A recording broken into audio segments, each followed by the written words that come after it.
Over the last couple of years, bodyweight training has become increasingly popular. This is down to a lot of people training at home, and then other training styles becoming increasingly popular, such as calisthenics, gymnastics, climbing, and this has led to a lot of people having bodyweight training goals. As a trainer myself, a lot of people have come to me wanting to do their first press up and also their first pull up. Now, of the two, I know people struggle a lot more with pull-ups, and so the purpose of this video is to help you get your first pull-up. I want to take you in stages from complete beginner all the way through to doing advanced pull-ups. I'm going to give you a simple system of how to get there. I'm going to break it down for you. Ultimately, the aim of this video is to get your chin above the bar for the very first time. Step one in the process is all about conditioning the muscles that we need to do our first pull-up, and also building stability in the shoulders. So we're going to work on conditioning and we're going to work on stability. Of course though, first and foremost, one of the best things you can do to help improve your pull-up ability is to drop any excess fat. So if you're carrying any excess weight, reducing that is going to already increase your chances of being able to do your first pull-up and improve your bodyweight training. In terms of conditioning, we need to try and strengthen the lats, we need to try and strengthen the biceps, we need to try and strengthen the forearms, and we need to try and strengthen the flexor muscles in the fingers. So we're going to go through some exercises that are going to help with those. We need to hold a good, safe position in the shoulders, and so all of those stabilizing muscles within the shoulder joint need to be strengthened as well. We need to be able to control our scapular position, and so the next exercises in this first phase are going to work on all of those things. So let's take a look at what you have to do in phase one. Focus here on sliding the shoulder blades together and down the back, and think about increasing the length of your neck.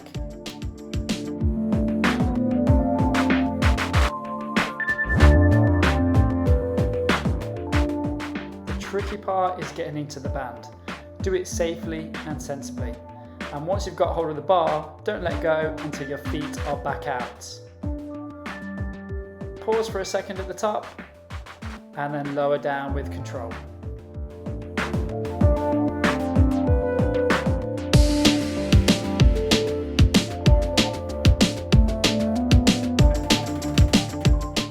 Use the momentum of the jump to get yourself above the bar. Lower yourself down with control. Straighten the arms before you put the feet onto the ground.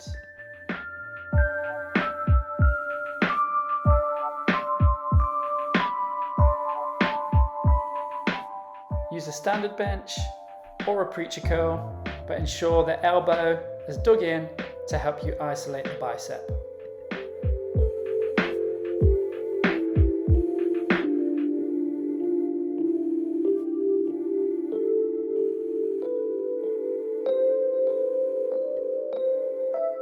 Notice how I stabilize the scapula first, and then I'm thinking about pulling my knees into my armpits. Tap the ground to prevent a momentum build-up.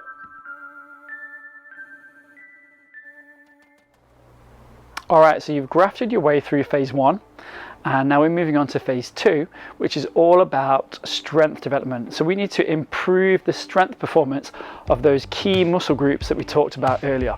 So this is where training starts to ramp up a little bit. Now we've got two fantastic ways of increasing your strength performance. The first one is isometric loading. So isometric loading is where you're holding a resistance, but you're holding it still and statically. You're working against force really, really hard, but in a still position. So that's really good for helping develop strength performance in the required muscle groups. Number two is eccentric muscle contraction. Eccentric muscle contraction is essentially lengthening. So if you imagine I'm in a pull-up position and I start to lower myself down slowly, then that's lengthening those lats, it's lengthening those biceps, all under massive strain and massive force. That's a fantastic way to boost your strength performance. So we're going to use those two types of muscle contraction as a tool to really boost your strength quickly over this next phase of training. So let's take a look at some of the exercises that are going to help you do this.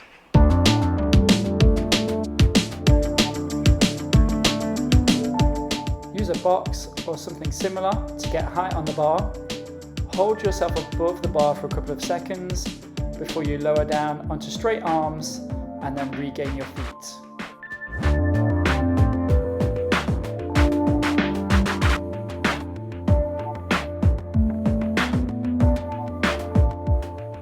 Slow and controlled is really key here.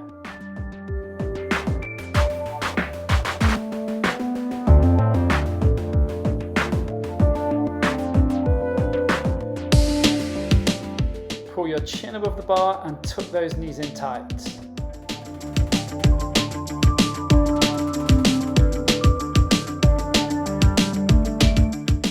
Keep your legs as straight as you can. If you find this hard, try one leg at a time.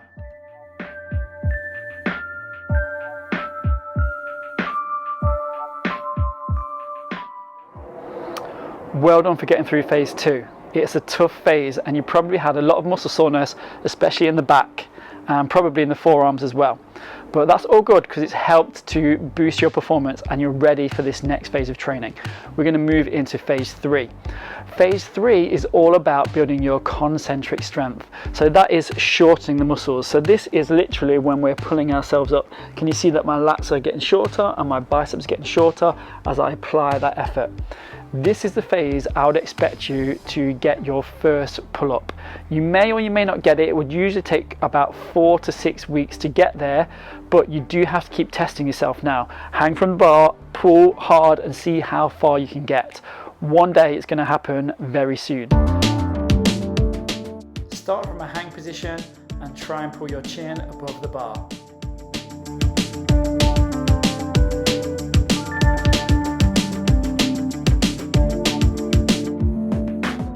This is a difficult one, but there is an alternative.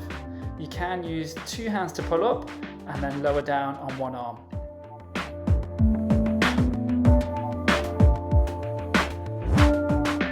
Ideally, try to get your toes all the way up to touch the bar.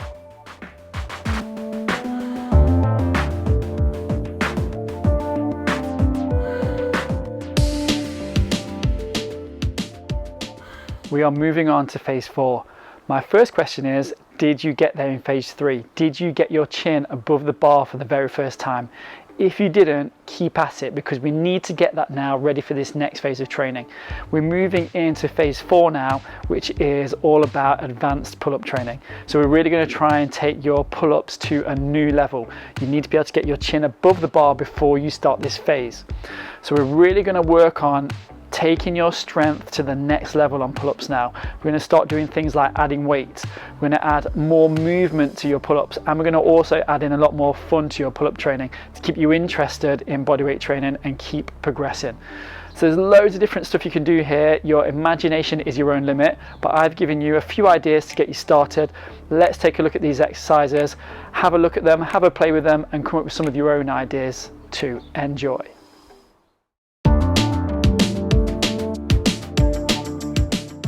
Dipping bell is a really safe and effective way to add weight.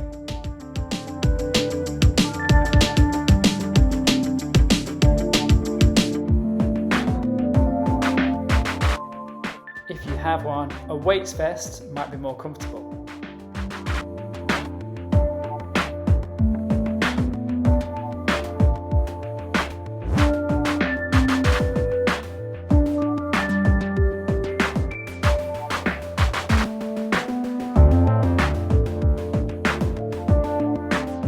Explore movement and directions.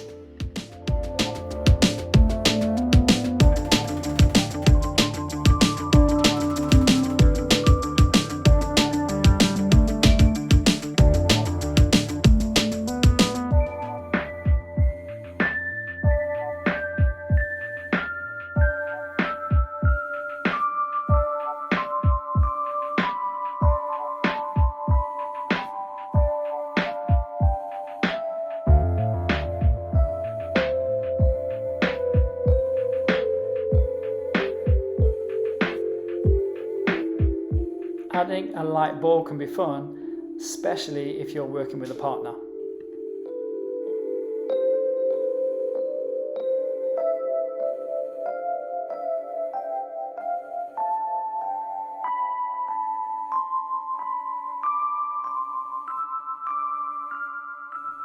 And while we're at it, let's throw a few challenges into the mix.